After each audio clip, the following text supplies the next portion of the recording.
নাম তার মাসুদা সিদ্দিকী। যশোর থেকে এসেছেন এসএমই মেলায় অংশ নিতে। দীর্ঘ ১২ বছর ধরে কাজ করেন নকশি কাঁথা নিয়ে। মেলায় এসে বিক্রি করেছেন ৩০টির বেশি কাঁথা, হয়েছেন সফল উদ্যোক্তা।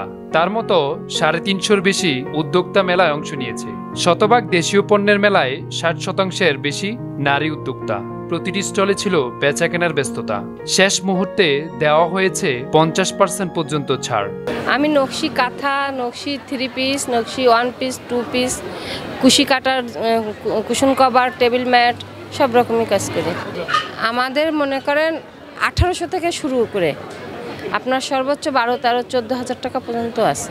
বিভিন্ন জিনিসের জন্য বিভিন্ন জায়গায় যেতে হয়, এই যাওয়ার হ্যাসেলটা কিন্তু থাকে না। মেলাতে যখন ৩০০-৩৫০ স্টল থাকে এবং সেখানে যাবতীয় সারা দেশের যাবতীয় জিনিসগুলোই পাওয়া যাচ্ছে। আপনি একটা স্টল মানে একটা মেলা রাউন্ড দিয়ে এসে যদি সারা বাংলাদেশের সমস্ত জিনিস পেয়ে যান, তাহলে সেটার থেকে আমার মনে হয় বেশ কিছু হয় না। এই জন্য এই মেলাগুলোতে কিন্তু মানুষ বেশি আসে। এখানে আপনি মণিপুরি জুতা পাবেন, ব্যাগ পাবেন, অর্নামেন্টস পাবেন। মানে এই মণিপুরিটাকে আসলে ডাইভার্সিফাইড করছে আমি, যে শুধু শাড়ি বা ওড়নার মধ্যে না, এটা নতুন আরেকটা মার্কেট তৈরি হোক, যেখানে আমি নানা ধরনের নতুন নতুন ক্রিয়েশন করছি মণিপুরি নিয়ে।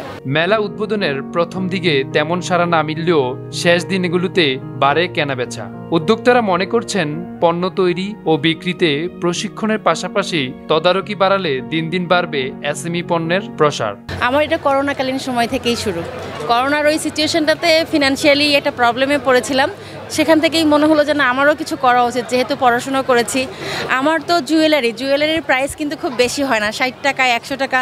তো সেই হিসেবে আমি বলবো যে আমি অনেক ভালো সেল করেছি এবং আমার রেসপন্স অনেক ভালো।